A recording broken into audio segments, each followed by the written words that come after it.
1758 Southern Plains. The wind moves like memory across endless grass. The first light breaks over Comancheria, a land without fences pulsing with hoofbeats and smoke from distant fires. The prairie breathes soft and vast, carrying the rhythm of life itself. Riders cross the horizon, their silhouettes dark against a rising sun. Each feather and lance glints like a promise not yet broken. They call themselves Numunu, the people. Traders, warriors, herders of thunder. Their language hums with wind. Their stories stretch across rivers and time. To the Spanish, they are shadows that move too fast to count. Below the sound of the wind lies something else, an understanding. Every stream, every hillside remembers footsteps and laughter treaties whispered and the silence after betrayal. A mother hums over a fire. A child watches her hands shape bread from crushed mesquite. In the distance, a scout returns dust trailing behind him, carrying word that strangers have crossed the Red River again. The elders gather at dusk. Their eyes trace the smoke spirals, reading them like omens. They speak of balance of the buffalo that no longer graze where the soldiers ride, of a world that feels thinner each season. Yet pride runs deep in their blood, the same pulse that once drove 1,000 horses in one wave. The land still listens when their drums begin steady, defiant echoing against the walls of the plains. And as the night settles, a single voice rises above the wind, old, weathered, unyielding, "This is still our sky." The wind answers, and the story begins. The map of the plains was never drawn on paper. It lived in memory, in trails of dust and migration, in the way rivers curved toward the sun. But new maps were coming, carved not by wind or hoof, but by ink and empire. Spanish forts rose like teeth along the Rio Grande, their banners trembling in the wind. They called it protection, trade, civilization, but their guns spoke another language entirely. To the east, French traders floated up the Red River with muskets, silver trinkets, and rum. Each deal a spark, each spark a seed of betrayal. In the north, the Wichita, the Pawnee, and the Kiowa watched the horizon shift each, sensing that the balance of the old world was sliding under their feet. The Comanche rode between them all, not as conquerors, but as conductors of a vast exchange. Horses for guns, buffalo hides for iron, slaves for salt. The prairie became a living market ruled by speed and fear. Where the buffalo roamed, power followed. To control the herds was to control the heartbeat of the continent. And no one commanded that rhythm like the Comanche. Yet prosperity drew envy. The Spanish sent expeditions north. They called them peace missions, armed columns that carried crosses in one hand and chains in the other. In dusty missions like San Saba friars built chapels from native stone, praying that the land might forget who once owned it. The Comanche watched from the hills unseen, their patience stretched like bowstrings. Along the Pecos, smallpox crept through camps invisible and merciless. What war could not take, sickness consumed, leaving empty lodges and echoes of names no one dared to speak aloud. The buffalo moved westward, sensing the tremor.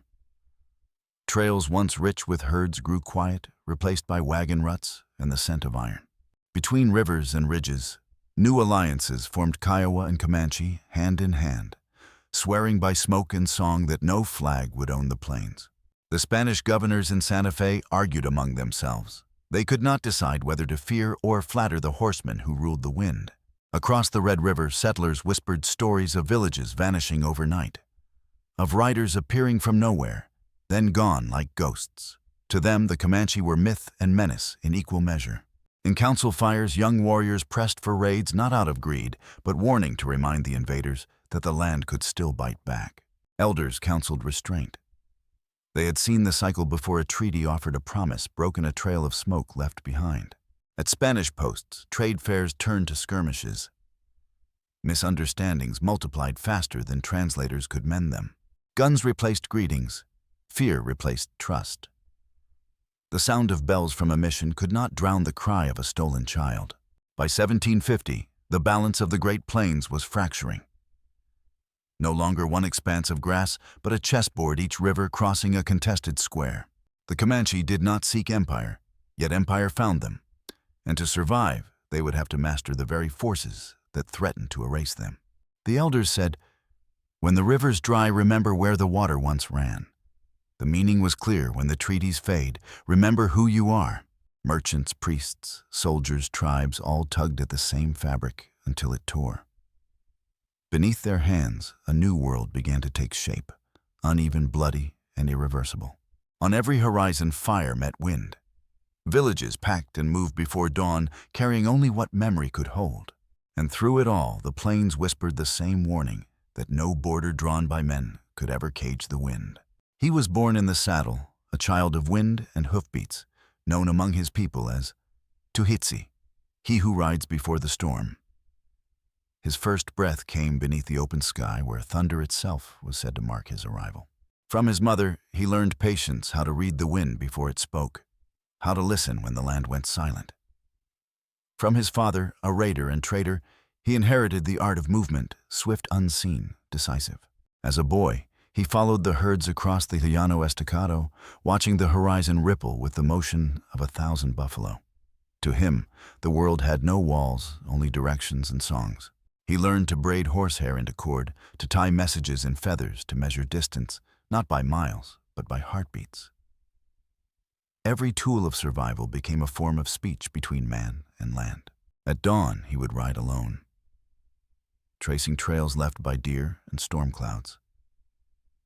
The elders said the sky recognized him. Lightning often forked near his path, never touching, always warning. He grew among traders and storytellers, those who spoke Spanish with a clipped tongue, those who could barter in Comanche, Wichita, or French. His mind was a borderland, fluent in all and loyal to none but his own. When smallpox struck their winter camp, he dug graves beside his surviving kin. The disease took his sister, left him with scars that neither time nor spirit songs could smooth. It was then he swore never to rely on mercy again. By the age of 20, he had led his first raid, not for blood, but for horses. To the Comanche, a horse was life multiplied. To him, it was freedom made flesh. He watched the Spanish caravans move like sluggish rivers, clanking, glittering, predictable. He began to study them, the way one studies weather, learning when to strike, when to disappear. The elders took notice. "He rides like a ghost," one said, "but he listens like an old man." They made him a scout between nations, a bridge across fault lines no one else dared cross. Yet even as his reputation grew, he carried a quiet restlessness, a question that followed him through every campfire. What does it mean to rule land that cannot be owned? At night, he would sit beside the storytellers, tracing patterns in the dirt circles of villages, trails of horses, the outline of what others might call empire. He never used the word, but he felt its weight. He began to trade peace for power, offering treaties to some, thunder to others. Every choice cost him a piece of himself, and still he pressed on, as though chasing a horizon that refused to stay still. To his people, he became symbol and shield, the one who could speak the enemy's language, yet still pray to the wind. They called on him when storms gathered and borders trembled. His enemies gave him other names: Bandido del Aire, spirit of the plains, labels born of fear. But to the Comanche, he remained only Tuhitsi, the rider before the storm. And though no map would bear his name, every trail he carved, every alliance he forged, would shape the destiny of nations, still learning how to spell the word freedom. It began with a rumor carried on the wind whispers that the Spanish had built a new fort deeper than ever before, near the heart of Comancheria. They called it Presidio San Saba, a promise of peace made of stone and arrogance. At first, the riders laughed. No fort could tame the plains. But scouts returned with proof walls rising beside the river, muskets stacked like reeds, banners fluttering where buffalo once drank. Tuhitsi rode out before dawn. The air tasted of dust and copper, the omen of coming storms. From a ridge, he watched smoke from the fort curl upward, straight and proud, as if defying the sky itself. Inside his camp, elders debated. Some urged patience, to wait, to talk, to let the wind wear down the invaders. Others saw only the insult: foreign walls on sacred ground, bells tolling where drums once spoke. By nightfall, the decision hung like a blade. Women gathered supplies, sharpening tools in silence. Men whispered prayers into their horses' manes. Children were sent east away from the coming fire. Tuhitsi said little. He only traced his finger along the dirt, marking a path that curved around the fort's edges. "We do not strike the walls," he said. "We strike the hands that built them."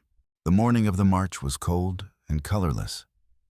Riders moved like shadows between yucca and stone, each one carrying not hate, but duty. The wind at their backs spoke in a single tongue go. Across the Red River, traders spoke of the movement, caravans delayed, markets emptied. Even the buffalo changed their routes, as if they too felt the tremor beneath the grass. At the fort, priests rang their bells and prayed. They believed heaven would protect them. None heard the distant rhythm building in the dark, hundreds of hooves pounding the earth in unison. When the first light broke, the riders descended. Arrows hissed through morning air. Smoke rose faster than any prayer could climb. The walls burned not from hatred, but from memory reclaiming its space. By midday, silence returned. The fort that had promised order lay in ruin. The banners, blackened and torn, flapped like dying birds.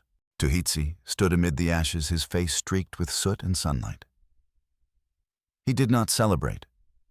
He only watched the river carry the embers away, whispering to the current, "Remember this place." Word spread like wildfire across the plains. The Empire of Wind had spoken. The Spanish called it rebellion. The Comanche called it balance restored. And in that single act, history tilted a fuse, lit a reckoning begun, and a map forever rewritten by fire. The scorched ruins of San Saba smoldered for days. Ravens circled overhead, their cries mixing with the crackle of charred beams.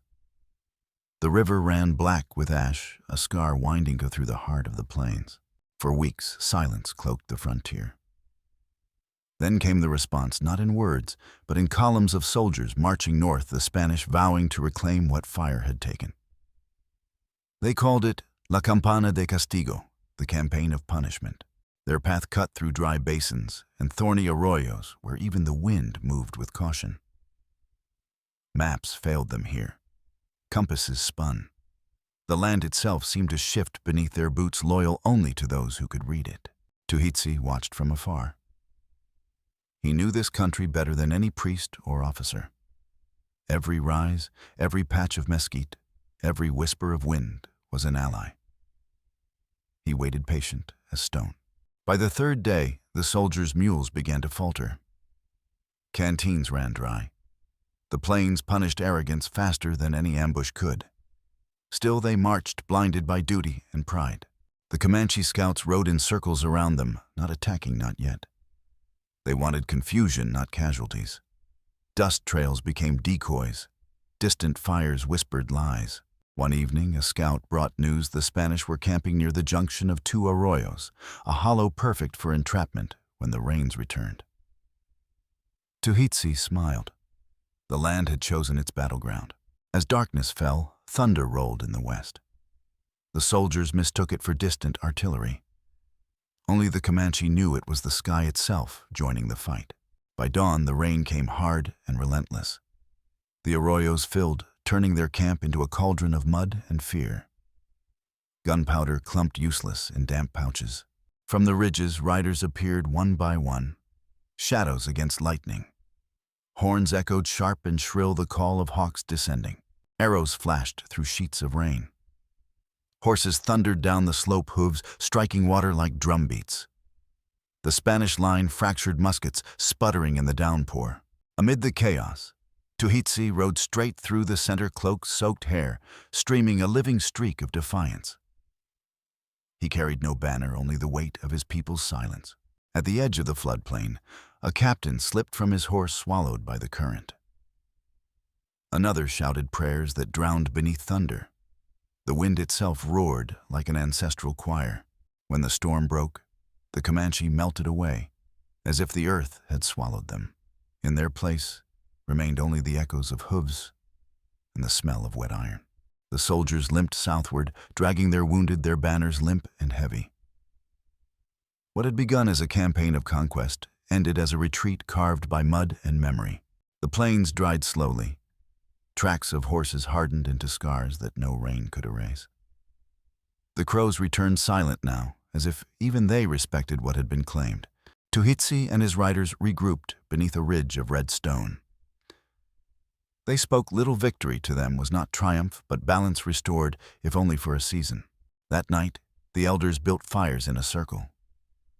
They offered tobacco to the wind, thanking the spirits of rain and thunder for guiding their sons home. A young warrior asked, "Will they come again?" Tuhitsi nodded toward the southern horizon. "They always do. But so do we." The women sang to the beat of hollow drums, their voices rising with the stars. It was not a song of conquest, it was remembrance, a melody to keep the land awake. In the Spanish reports, the event was called a disaster, a tragedy of weather and misjudgment.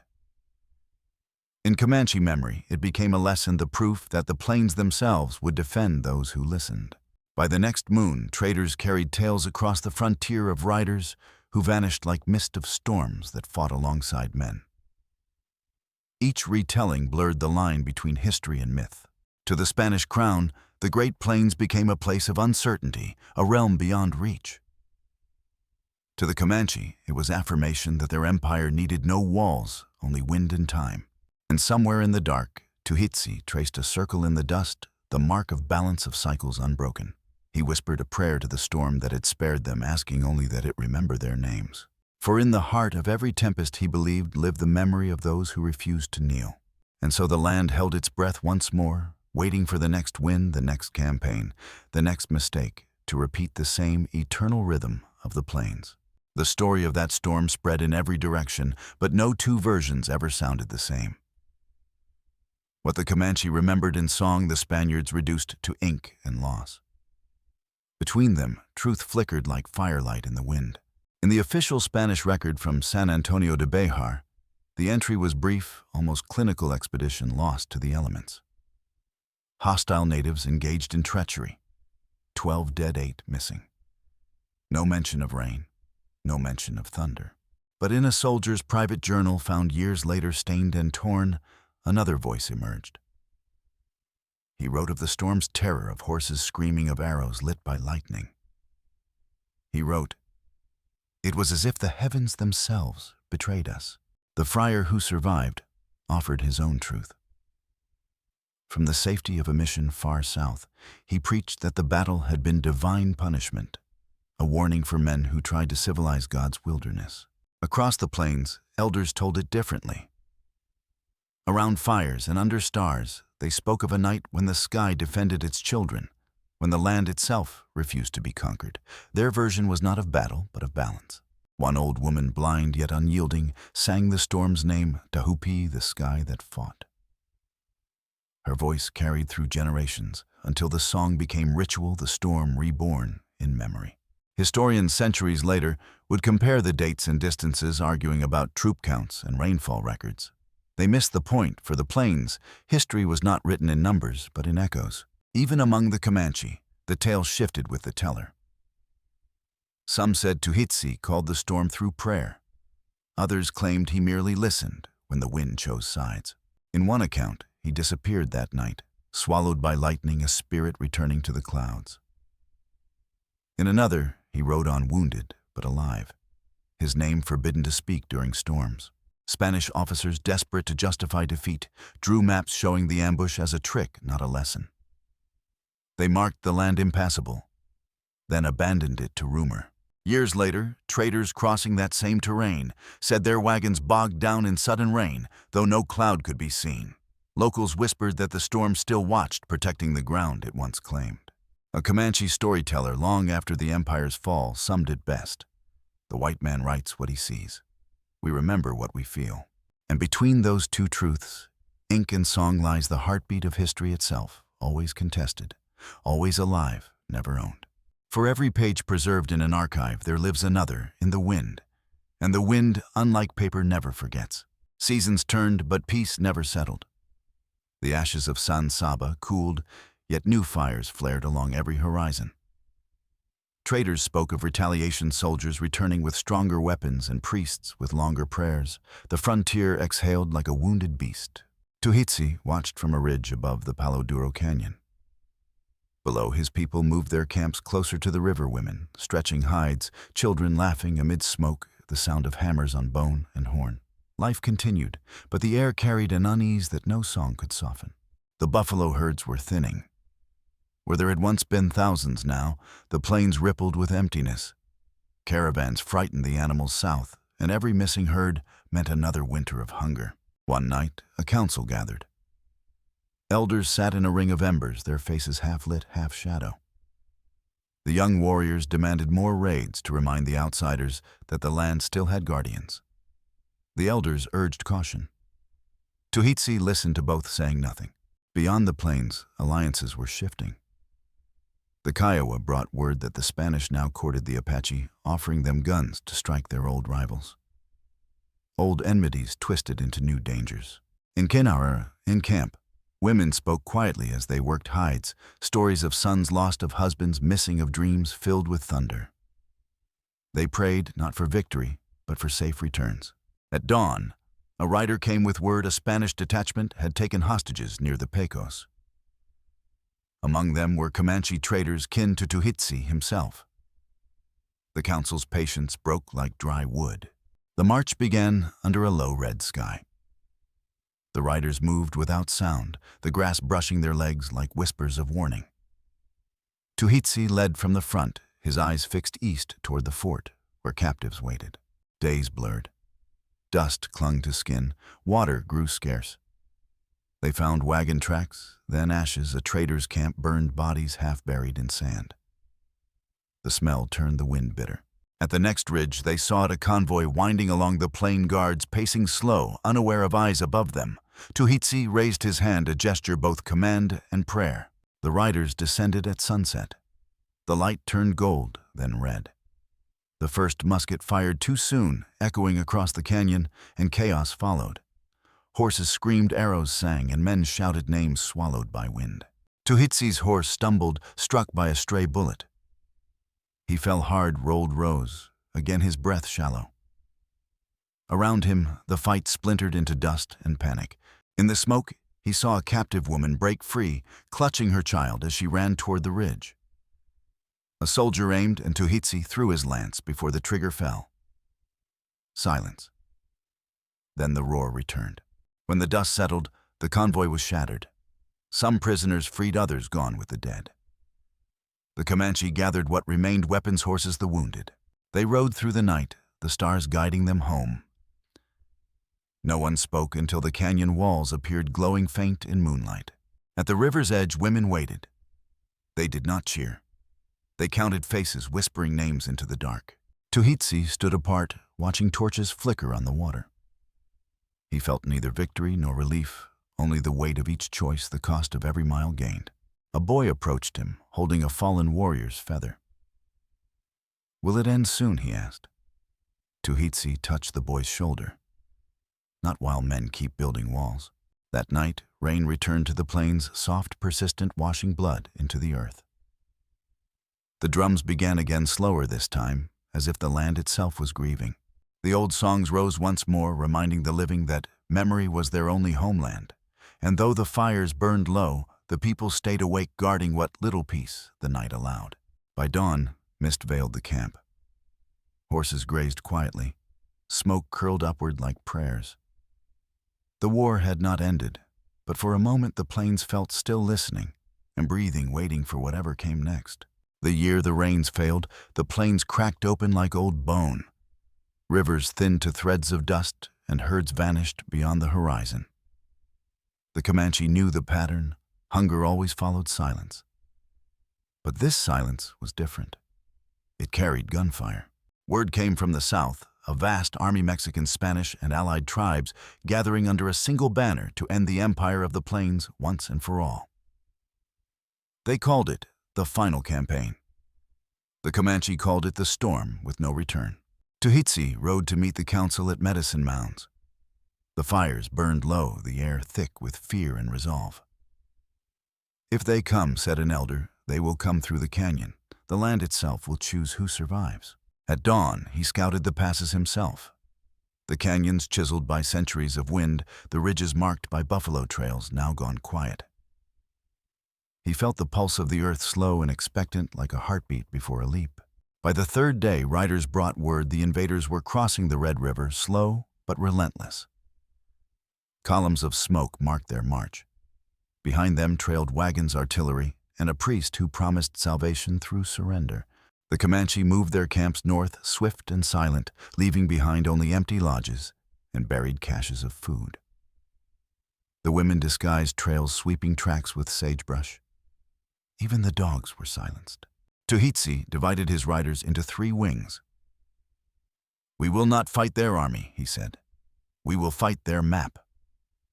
And so they struck not at soldiers, but at supply horses, stolen wells, poisoned trails, erased overnight. The campaign ground to confusion. Soldiers wandered without direction, their thirst turning men against each other. The priest wrote in his diary, "The devil rides in circles here. Every step is haunted by hooves unseen, but vengeance demands its price." In one raid gone wrong, the youngest warriors were caught, 20 men surrounded, captured, paraded like trophies through the dust. Their cries carried far into the night, echoing across the plains. Tuhitsi heard them from miles away and felt something break, not fear, not grief, but a certainty that the end had begun. "We can win battles," he said, "but not the world they bring." Still they fought. At Palo Duro Canyon, the decisive blow came. Soldiers descended from the rim with torches and rifles. Below, hundreds of Comanche horses were corralled, the lifeblood of the nation. The fire started at dawn. Flames leapt through dry grass, turning the canyon into a furnace. Horses screamed, the air thick with ash and mourning. Tuhitsi tried to cut the ropes, his hands blistering, but there were too many. The soldiers watched from above as the smoke rose, a column of gray against a merciless sky. One officer whispered, "Now the plains are broken." He was right, though he did not understand how deep the wound would run. By nightfall, the canyon lay silent. The fire's glow reached the clouds, painting them red as blood. No drums, no songs, only the wind carrying the scent of loss. Tuhitsi survived, but the man who rode out of that smoke was no longer the one who had begun the war. His eyes held the horizon, but saw nothing left to protect. He led the remnants north toward the Wichita Hills, where the grass still whispered their names. Every step was a farewell to freedom, to horses, to the sound of unbroken wind. When they reached the last rise, he turned back once. The sky above the canyon flickered with distant firelight, the funeral pyre of a nation. In that moment, he understood the empire of the plains would not fall by sword or treaty, but by silence, by the slow erasure of everything that could not be fenced. He raised his hand to the wind and spoke softly, almost to himself. "The land remembers." The words drifted east, carried by ashes and time. Behind him, the plains exhaled, empty, endless, unbowed. Ahead lay the shadow of reservation walls, and beyond them, the echo of all that had been lost. The storm was over. The riders were gone. But the sound of their hooves lingered, faint and eternal, a heartbeat stitched into the soil. When the fires of Palo Duro faded, the land fell into an uncanny quiet. Smoke clung to the air for weeks, hanging like the ghost of a war too proud to leave. The survivors drifted north, scattered fragments of a once boundless nation.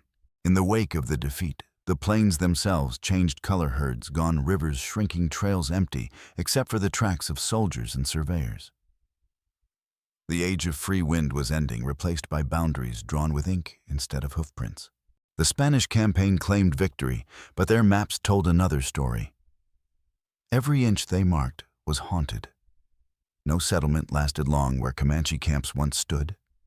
Storms returned, crops failed, wagons vanished on familiar trails. Tuhitsi and his band lived as shadows between frontiers, traders by necessity, raiders no longer by choice. They followed the few surviving herds, carrying songs instead of weapons, memories instead of flags.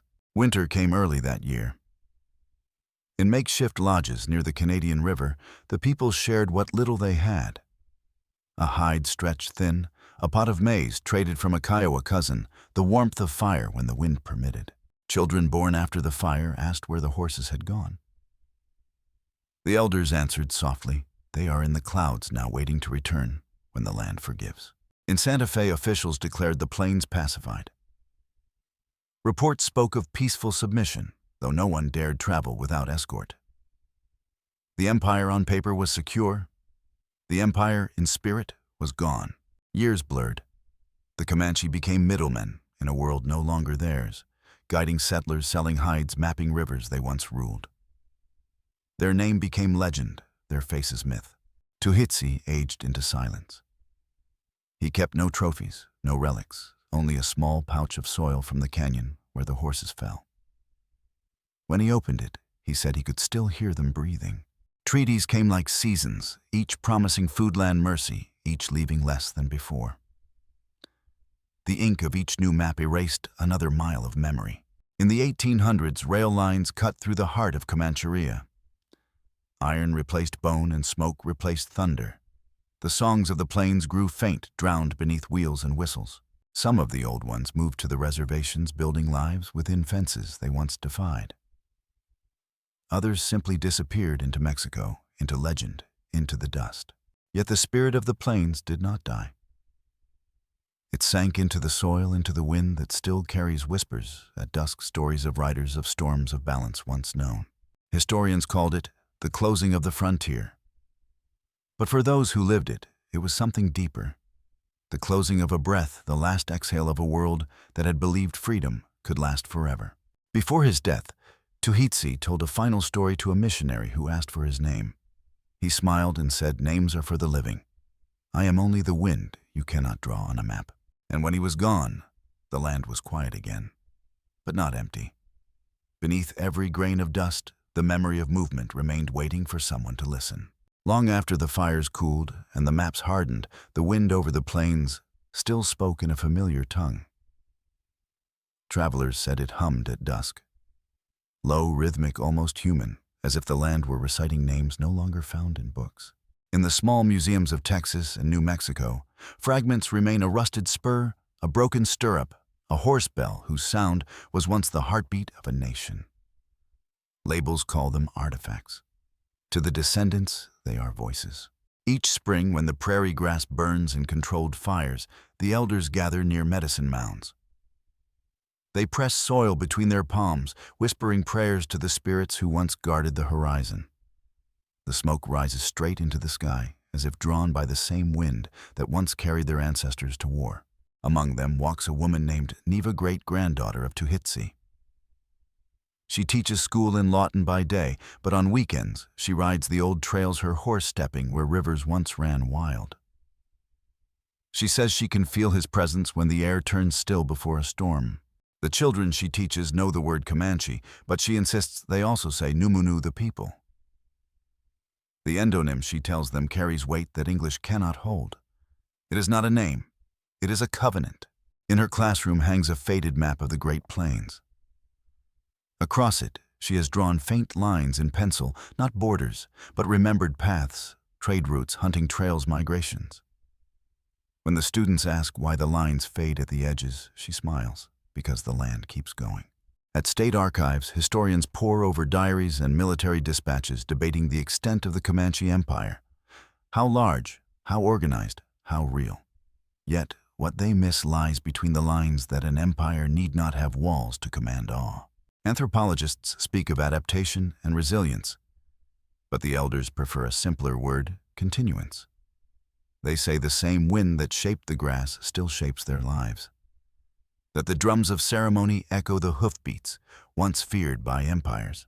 During the annual remembrance, they sing the horse song low and steady. The lyrics recall not war, but balance, a reminder that even power must one day kneel to harmony.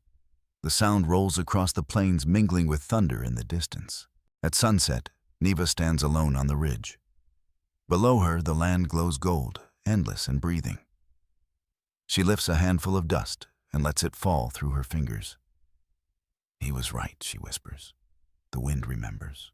As darkness settles, the voices of the drums fade into the horizon, leaving only the sigh of grass and the hum of distant storms. History at last exhales. And somewhere between the past and the present, between ink and wind, between silence and song, the story of the Comanche endures, unbroken, untamed, and eternal.